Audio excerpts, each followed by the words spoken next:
Hello students. आज अपने class 12th का जो सब्जेक्ट है कृषि रसायन विज्ञान, इसका 10वां लेसन पढ़ेंगे जिसका नाम है जीव रसायन। अपने आज इस लेसन का पार्ट नंबर 5 करेंगे और इस पार्ट के अंदर अपने दो टॉपिक पढ़ेंगे, पहला विटामिन और दूसरा लिपिड। तो सबसे पहले अपने पढ़ते हैं विटामिन्स के बारे में। ठीक है, तो अपनी मेन हेडिंग है विटामिन। तो सबसे पहले अपने देखते हैं कि विटामिन शब्द का प्रयोग किसने किया था, मतलब किस वैज्ञानिक ने किया था। तो विटामिन शब्द का प्रयोग सबसे पहले फंक ने किया था। नेक्स्ट अपने देखते हैं इसकी डेफिनेशन कि कार्बोहाइड्रेट, वसा, प्रोटीन के अतिरिक्त वे कार्बनिक पदार्थ जो सामान्य स्वास्थ्य, वृद्धि तथा पोषण के लिए आवश्यक होते हैं विटामिन कहलाते हैं। मतलब शरीर की वृद्धि के लिए सामान्यतः क्या आवश्यक होते हैं? कार्बोहाइड्रेट, वसा और प्रोटीन। लेकिन इनके अलावा वे कार्बनिक पदार्थ जो सामान्य स्वास्थ्य के लिए, वृद्धि के लिए आवश्यक होते हैं, उन्हें अपने क्या बोलते हैं? विटामिन बोलते हैं। विटामिन जैविक क्रियाओं में सहायक होते हैं। जैविक क्रियाएं कौन सी होती हैं? अपने पादपों की बात करें तो जैसे प्रकाश संश्लेषण है, श्वसन है, वाष्पोत्सर्जन है, ये सभी कौन सी प्रक्रियाएं हैं? जैविक प्रक्रियाएं हैं। तो विटामिन इन जैविक प्रक्रियाओं में क्या होते हैं? सहायक होते हैं। नेक्स्ट पॉइंट है कि इनकी कमी से विशिष्ट रोग हो जाते हैं। मतलब टोटल 12 प्रकार के अपने विटामिन हैं। यदि इनमें से किसी भी एक विटामिन की कमी हो जाएगी तो एक विशेष प्रकार का रोग हो जाएगा। ठीक है, मतलब एक विशिष्ट विटामिन की कमी के कारण एक विशेष प्रकार का रोग हो जाता है। नेक्स्ट पॉइंट है कि मानव शरीर में अधिकांश विटामिन का निर्माण नहीं होता। कि टोटल 12 विटामिन हैं, इनमें से जो ज़्यादातर विटामिन हैं उनका निर्माण मानव के शरीर के अंदर नहीं होता। लेकिन सभी जो विटामिन हैं, 12 के 12 विटामिन वृद्धि के लिए आवश्यक होते हैं। तो इसी कारण विटामिन को भोजन के रूप में ग्रहण करना पड़ता है। ठीक है, नेक्स्ट अपना पॉइंट है कि जैसा अपने अभी पढ़ा था कि अभी तक कुल 12 विटामिन ज्ञात हैं। मतलब टोटल 12 विटामिनों की खोज हो चुकी है। नेक्स्ट अपने पढ़ते हैं विटामिन का वर्गीकरण। तो विलेयता के आधार पर अपने विटामिन को दो भागों में विभाजित कर सकते हैं। विलेयता का मतलब कि विटामिन किस में घुलते हैं। तो विलेयता के आधार पर इनको अपने दो भागों में विभाजित किया है। पहला है वसा विलेय विटामिन। मतलब ऐसे विटामिन जो वसा के अंदर क्या होते हैं? विलेय होते हैं या घुलनशील होते हैं। कि ये विटामिन जल में तो क्या होते हैं? अविलेय होते हैं, परंतु जो वसा है या तेल है इसमें क्या होते हैं? विलयशील होते हैं। कौन कौन से विटामिन? जैसे vitamin A, vitamin D, vitamin E व विटामिन के, ये सभी विटामिन वसा में विलय होते हैं। और एक स्पेशल पॉइंट लिखा हुआ है कि लिवर की कोशिकाओं में विटामिन ए व विटामिन डी अधिकता में पाए जाते हैं। कि जो अपने शरीर में लिवर पाया जाता है, उस लिवर की कोशिकाओं में विटामिन ए और विटामिन डी अधिक मात्रा में पाए जाते हैं। और विटामिन का दूसरा प्रकार है जल विलय विटामिन। मतलब ऐसे विटामिन जो जल के अंदर विलयशील होते हैं। ठीक है, कौन कौन से विटामिन आएंगे इसमें? जैसे विटामिन बी व विटामिन सी। तो ये अपने दो विटामिन के प्रकार पढ़ लिए। पहले थे वसा में विलय और दूसरे होते हैं जो जल में विलय होते हैं।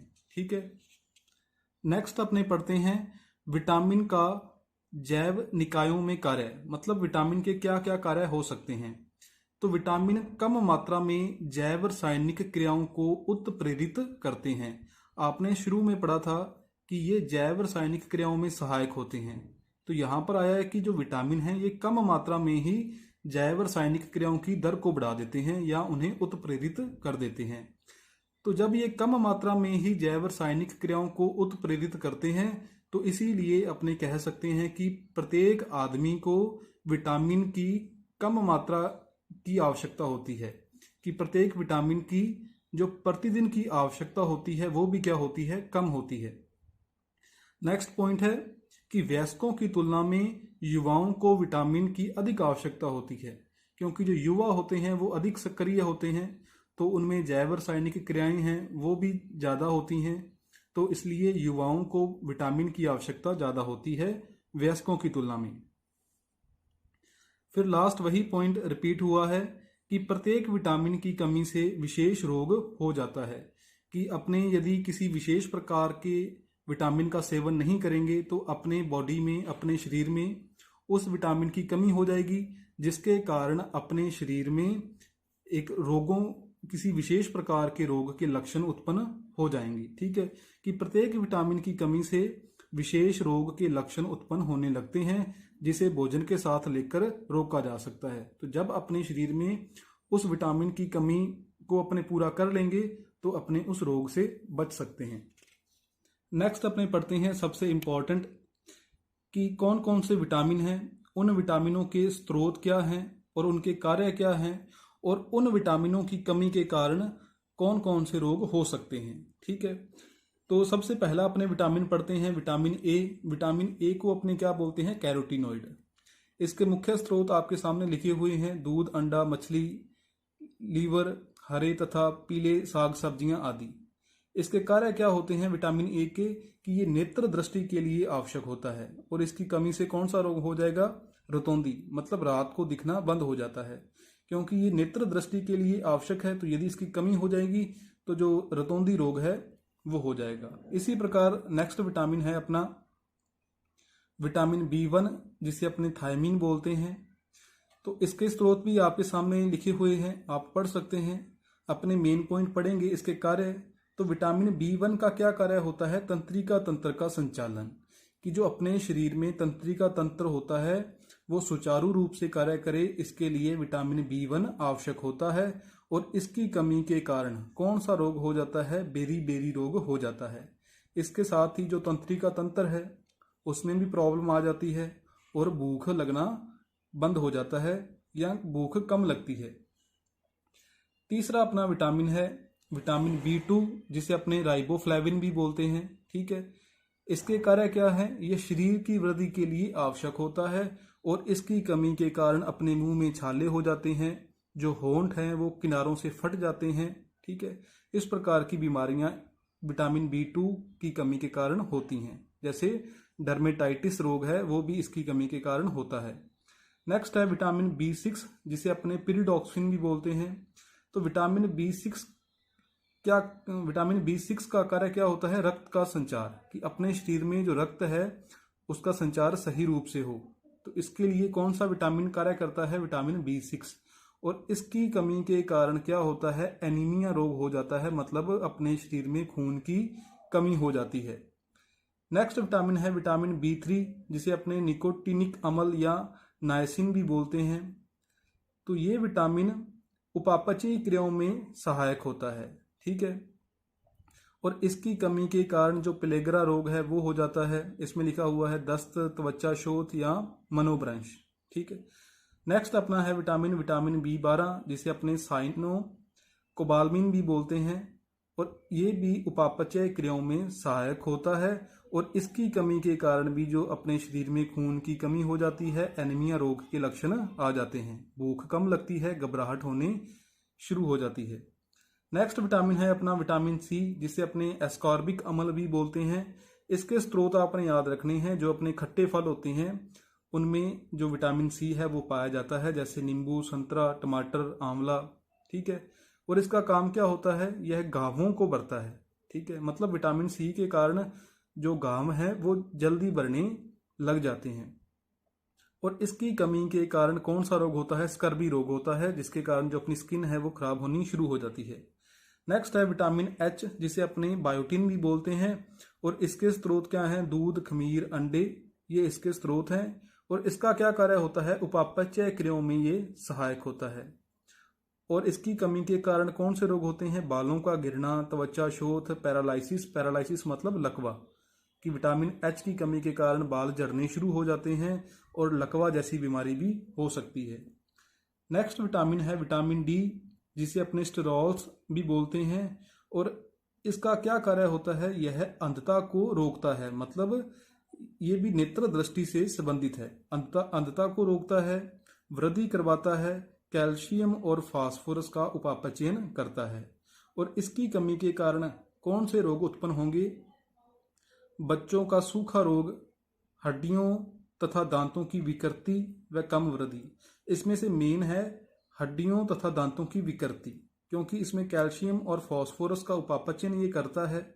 तो यदि इसकी कमी हो जाएगी तो अपने जो दांत हैं या हड्डियां हैं वो विकृत हो जाएंगी, उनकी जो संरचना है वो बिगड़ जाएगी। नेक्स्ट विटामिन है अपना विटामिन ई।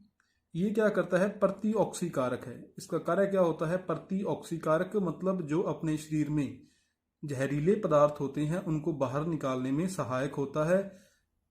और इसकी कमी के कारण जो मनुष्य होते हैं उनमें जनन क्षमता में कमी आ जाती है। ठीक है। नेक्स्ट विटामिन है अपना लास्ट में विटामिन के। इसके स्रोत क्या है, पत्तेदार हरी सब्जियां और दालें। इसके क्या कार्य होते हैं, इसका मुख्य कार्य है रक्त का थक्का बनाना, मतलब प्रोथ्रोम्बिन का संश्लेषण करना। ये प्रोथ्रोम्बिन क्या करता है, रक्त का थक्का बनाता है। और इसकी कमी के कारण क्या होगा, रक्त का थक्का नहीं बनेगा। मतलब यदि अपने शरीर में कोई घाव हो जाएगा, कट लग जाएगा तो खून बहता रहेगा, रक्त का थक्का नहीं बनेगा, क्योंकि अपने शरीर में विटामिन ए की कमी हो चुकी है। यदि विटामिन ए की कमी नहीं होगी तो कुछ टाइम बाद ही अपने शरीर में अपने जहाँ से अपना ब्लड निकल रहा है वहाँ पर अपने आप ही रक्त का थक्का बन जाएगा। तो यहाँ पर अपने जो विटामिन है, विटामिन वाला टॉपिक है ये कंप्लीट हो गया। नेक्स्ट जो अपना टॉपिक है वो है लिपिड। तो सबसे पहले अपने देखते हैं कि जो लिपिड है वो किस भाषा का शब्द है। जो लिपिड है वो ग्रीक भाषा के शब्द लाइपोज से लिया गया है। किससे लिया गया है, लाइपोज से, LIPOS। और इसका अर्थ क्या होता है, फैट या वसा। तो अपने लिपिड को फैट या वसा भी बोल सकते हैं। लिपिड किस भाषा का शब्द है, ग्रीक भाषा का शब्द है। नेक्स्ट अपने देखते हैं कि लिपिड कैसे होते हैं, कि जैव कोशिकाओं में, मतलब जीवित कोशिकाओं में, जैव कोशिकाओं में पाए जाने वाले कार्बनिक पदार्थ जो स्पर्श करने में कैसे होते हैं, चिकने होते हैं, तथा जल में अविलेय होते हैं, परंतु जो कार्बनिक विलायक होते हैं जैसे ईथर है, क्लोरोफॉर्म है, बेंजीन है, इनमें क्या होते हैं, वो विलयशील होते हैं। तो ये आपने याद रखना है कि जो लिपिड है वो जल में क्या होता है, अविलेय, परंतु जो कार्बनिक विलायक हैं इनमें क्या होते हैं, घुलनशील होते हैं। लिपिड भोजन के मुख्य घटक हैं तथा शरीर में ऊर्जा के मुख्य स्रोत होते हैं। ये आपने याद रखना है कि अपने शरीर को ऊर्जा किससे मिलती है, सबसे पहले मिलती है कार्बोहाइड्रेट से, लेकिन बाद में किससे मिलती है, वसा से, मतलब लिपिड से। लेकिन कार्बोहाइड्रेट की तुलना में वसा से ज्यादा ऊर्जा मिलती है। ये अपने याद रखना है कि वसा के अंदर कार्बोहाइड्रेट की तुलना ज्यादा ऊर्जा होती है। नेक्स्ट अपने पढ़ते हैं लिपिड का वर्गीकरण। तो लिपिड को 3 भागों में बांटा गया है। सबसे पहला है सरल लिपिड, जिसे अपने होमोलिपिड या समलिपिड भी बोल सकते हैं। सेकंड है संयुक्त लिपिड, जिसे अपने विषम लिपिड बोलते हैं। और थर्ड है व्युत्पन्न लिपिड। तो सबसे पहले अपने पढ़ते हैं सरल लिपिड के बारे में कि सरल लिपिड क्या होते हैं। तो इसकी परिभाषा है कि सरल लिपिड अल्कोहल के साथ वसीय अम्लों के एस्टर होते हैं। ठीक है, मतलब ये किसके मिले बने होते हैं, वसा अम्लों के। और बंध कौन सा होता है, यहाँ पर जो एस्टर लिखा हुआ है, एस्टर एक बंध है कि जो ग्लाइकोल और वसीय अम्लों के बीच में कौन सा बंध होता है, एस्टर बंध होता है। आगे अपने पढ़ेंगे कि सरल लिपिड क्या होते हैं, कि ये अल्कोहल के साथ वसीय अम्लों के एस्टर होते हैं। और सरल लिपिड भी 2 प्रकार के होते हैं। कौन कौन से होते हैं, पहला इसका प्रकार है प्राकृतिक वसा व तेल। तो पहले अपने पढ़ते हैं प्राकृतिक वसा व तेल के बारे में कि ये ग्लिसरॉल के वसीय अम्लों के ट्राई एस्टर होते हैं। मतलब जो प्राकृतिक वसा है और तेल है ये किनसे मिलकर बने होते हैं, ये एक तो ग्लिसरॉल और दूसरा वसीय अम्लों के बने होते हैं। ठीक है, और इनके बीच में बंध कौन सा होता है, एस्टर बंध होता है। इसीलिए यहाँ पर लिखा गया है कि ये ग्लिसरॉल के वसीय अम्लों के ट्राई एस्टर होते हैं, अतः इन्हें अपने ट्राई ग्लिसराइड भी कहते हैं। ठीक है, वसा सामान्य कक्ष तापमान पर, जो अपना मतलब सामान्य रूम टेम्परेचर होता है, इस पर वसा क्या होती है, ठोस अवस्था में पाई जाती है। लेकिन जो तेल है वो सामान्य रूम टेम्परेचर पर तरल अवस्था में पाया जाता है। ये आपने याद रखना है कि नॉर्मली या कॉमन रूम टेम्परेचर पर जो वसा है वो तो क्या होती है, ठोस होती है, और जो तेल है वो क्या होता है, तरल अवस्था में पाया जाता है। जैसे यहाँ पर नीचे लिखा हुआ है कि ग्लिसरॉल और 3 वसीय अम्ल आपस में मिलकर किसका निर्माण कर रहे हैं, ट्राईग्लिसराइड का। ट्राईग्लिसराइड को अपने क्या बोल सकते हैं, वसा या तेल। परिभाषा आपने पढ़ी थी ना कि ये ग्लिसरॉल के वसीय अम्लों के ट्राई एस्टर होते हैं, जहां पर मैंने आपको बताया था कि जो वसा व तेल हैं ये किनसे मिलकर बनते हैं, ग्लिसरॉल और वसीय अम्लों से। ठीक है, नेक्स्ट अपने पढ़ते हैं मोम के बारे में कि मोम क्या होती है। ये लंबी श्रृंखला वाले मोनोहाइड्रिक एल्कोहलों के साथ वसीय अम्लों के एस्टर होते हैं। मतलब यहाँ पर भी क्या होगा, एल्कोहल होंगे, वसीय अम्ल होंगे और उनके बीच में बंद कौन सा होगा, एस्टर होगा। लेकिन यहाँ पर जो श्रृंखला होगी वो क्या होगी, लंबी होगी, कि ये लंबी श्रृंखला वाले मोनोहाइड्रिक एल्कोहलों के साथ वसीय अम्लों के एस्टर होते हैं। इनका गलनांक प्राकृतिक वसाओं से अधिक होता है। ठीक है, आपने ये इसका मेन पॉइंट है कि इनका गलनांक है वो प्राकृतिक वसाओं से अधिक होता है। और इसका एग्जाम्पल दिया हुआ है मधुमक्खी का छत्ता। जो मधुमक्खी का छत्ता होता है वो किसका एग्जाम्पल है, मोम का। दूसरा प्रकार है संयुक्त लिपिड। पहले आपने पढ़ा था जो आपका सरल लिपिड है। नेक्स्ट है आपका संयुक्त लिपिड, कि वे लिपिड जिनमें वसीय अम्ल एल्कोहल के अलावा अन्य समूह भी पाए जाते हैं। जो सरल लिपिड था वो दो चीजों से मिलकर बना था, एक तो वसीय अम्ल और दूसरा कौन सा, एल्कोहल। लेकिन संयुक्त लिपिड क्या होते हैं कि जिनमें वसीय अम्ल और एल्कोहल के अलावा अन्य समूह भी पाए जाते हैं। और इसे भी अपने आगे दो भागों में बांटा है, फास्फोलिपिड और ग्लाइकोलिपिड। तो सबसे पहले अपने पढ़ते हैं फास्फोलिपिड के बारे में कि फास्फोलिपिड क्या होते हैं, कि इनमें वसीय अम्ल और एल्कोहल के अलावा क्या पाए जाते हैं, फास्फोरिक अम्ल और नाइट्रोजनी क्षार। ठीक है, क्योंकि ये है क्या, फास्फोलिपिड, तो इनमें क्या पाया जाएगा, फास्फोरिक अम्ल और नाइट्रोजनी क्षार। और जो फास्फोलिपिड होते हैं ये कोशिका झिल्ली की रचना में भाग लेते हैं। मतलब जो कोशिका झिल्ली की संरचना होती है उनमें क्या पाए जाते हैं, फास्फोलिपिड। नेक्स्ट है ग्लाइकोलिपिड। तो इसमें क्या होता है कि इनमें वसीय अम्ल व एल्कोहल के अलावा कार्बोहाइड्रेट व नाइट्रोजनी क्षार पाए जाते हैं। तो अपने कह सकते हैं कि चाहे फास्फोलिपिड हो चाहे ग्लाइकोलिपिड हो, इन दोनों में वसीय अम्ल और एल्कोहल के अलावा जो नाइट्रोजनी क्षार हैं वो तो पाए ही जाएंगे। लेकिन फास्फोलिपिड में फास्फोरिक अम्ल पाया जाएगा और ग्लाइकोलिपिड में क्या पाया जाएगा, कार्बोहाइड्रेट। और ग्लाइकोलिपिड कहाँ पर पाए जाते हैं, ये मस्तिष्क जो वृक्क है अपना, या WBC मतलब जो व्हाइट ब्लड सेल हैं, सफेद रुधिर कणिकाएं हैं, इनमें पाए जाते हैं।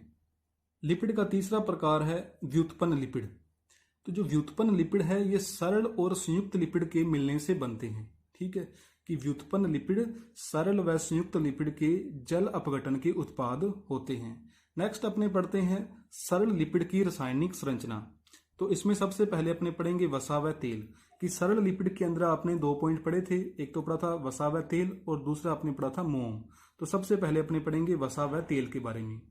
तो जो आपने वहां पर परिभाषा पढ़ी थी कि वसा व तेल क्या होते हैं, कि वसा व तेल ये ग्लिसरॉल युक्त वसीय अम्लों के ट्राइग्लिसराइड हैं। कि जो वसा व तेल होते हैं ये ग्लिसरॉल और वसीय अम्लों से आपस में मिलकर बनते हैं और इनके बीच में बंध कौन सा था, एस्टर बंध। ठीक है, वसीय अम्ल दो प्रकार के होते हैं, पहला है संतृप्त वसीय अम्ल और दूसरा है असंतृप्त वसीय अम्ल। जो संतृप्त वसीय अम्ल है इनमें कोई भी द्विबंध नहीं पाया जाता। ठीक है, और जो असंतृप्त वसीय अम्ल है इनमें द्विबंध पाए जाते हैं। एक द्विबंध भी हो सकता है, दो भी हो सकता है, तीन भी हो सकते हैं, चार भी हो सकते हैं। दोबारा फिर अपने रिपीट करें कि जो संतृप्त वसीय अम्ल है इनमें कोई भी द्विबंध नहीं पाया जाता और असंतृप्त वसीय अम्ल में द्विबंध पाए जाते हैं। संतृप्त वसीय अम्ल के एग्जाम्पल हैं पामीटिक अम्ल या स्टेरिक अम्ल। और जो असंतृप्त वसीय अम्ल है इसका एग्जाम्पल है कि ओलिक अम्ल, इसमें एक द्विबंध पाया जाता है। दूसरा है लिनोलिक अम्ल, इसमें दो द्विबंध पाए जाते हैं। और तीसरा है लिनोलेनिक अम्ल, इसमें तीन द्विबंध पाए जाते हैं। नेक्स्ट यहाँ पर अपने सामने एक जो सरल लिपिड है वसा व तेल, उसकी संरचना बनी हुई है। देखिए यहाँ पर ये है ग्लिसरॉल और ग्लिसरॉल के साथ क्या जुड़ा हुआ है, तीन वसीय अम्ल। ये कितने वसीय अम्ल हैं, तीन वसीय अम्ल हैं।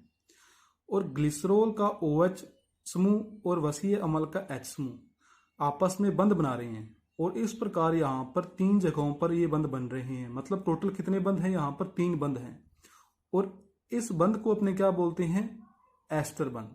ठीक है, और ये आपस में संयुक्त होकर, मतलब ग्लिसरॉल और तीन वसीय अम्ल आपस में संयुक्त होकर किसका निर्माण कर रहे हैं, ट्राइग्लिसराइड का। ये एक प्रकार की क्या है, वसा है।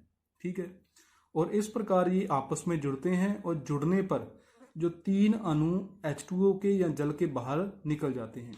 तो इस संरचना को आपने ध्यान से देखना है कि ग्लिसरॉल का एक अणु वसीय अम्ल के 3 अणु आपस में जुड़ते हैं और कौन सा बंध बनता है, एस्टर बंध। ठीक है, और कितने एस्टर बने हैं, यहाँ पर 3 एस्टर बंध बने हैं। ठीक है, और किसका निर्माण होता है, वसा या लिपिड का, जिसे अपने ट्राइग्लिसराइड बोलते हैं। ठीक है, नेक्स्ट पॉइंट में लिखा हुआ है कि वसा में आपने पढ़ा था कि जो सरल लिपिड है, इसमें सबसे पहला आपने पॉइंट पढ़ा था वसा व तेल। तो ये कहता है कि वसा के अंदर तो संतृप्त वसीय अम्ल अधिक मात्रा में पाए जाते हैं। आपने वसीय अम्ल 2 प्रकार के पढ़े थे, एक तो संतृप्त, दूसरे असंतृप्त। संतृप्त कौन से होते हैं, जिनमें कोई भी द्विबंध नहीं पाया जाता। असंतृप्त कौन से होते हैं, कि जिनमें द्विबंध पाए जाते हैं। ठीक है, तो ये कहता है कि वसा के अंदर तो संतृप्त वसीय अम्ल अधिक मात्रा में होते हैं और तेल में असंतृप्त वसीय अम्ल अधिक मात्रा में होते हैं। दूसरा पॉइंट है सरल लिपिड के अंदर मोम, या जिसे अपने इंग्लिश में बोलते हैं वैक्स, कि जो मोम है ये लंबी श्रृंखला वाले संतृप्त व असंतृप्त वसीय अम्लों युक्त, मतलब मोम के अंदर दोनों प्रकार के वसीय अम्ल पाए जाएंगे, संतृप्त भी और असंतृप्त भी। कि ये लंबी श्रृंखला वाले संतृप्त व असंतृप्त वसीय अम्लों युक्त मोनोहाइड्रिक अल्कोहल के एस्टर होते हैं। मतलब यहाँ पर भी बंध कौन सा होगा, एस्टर बंध होगा। ये रासायनिक दृष्टि से निष्क्रिय होते हैं। इसके एग्जाम्पल लिखे हुए हैं मधुमक्खी का मोम, सेरिल अल्कोहल व माइरिस्टिक अम्ल का एस्टर। ये किसके एग्जाम्पल हैं, मोम के एग्जाम्पल हैं। ठीक है, लेकिन ये किस प्रकार के होते हैं, निष्क्रिय होते हैं। नेक्स्ट अपने पढ़ते हैं लिपिड के जैविक कार्य। अपना लास्ट टॉपिक है लिपिड के जैविक कार्य। तो सबसे पहला पॉइंट क्या है कि जो लिपिड है या वसा है, ये कोशिका में ऊर्जा का मुख्य स्रोत है। कि अपने को पता है कि अपने शरीर को ऊर्जा कहाँ से मिलती है, एक तो कार्बोहाइड्रेट से, वसा से और प्रोटीन से। तो वसा भी किसका स्रोत है, ऊर्जा का मुख्य स्रोत है।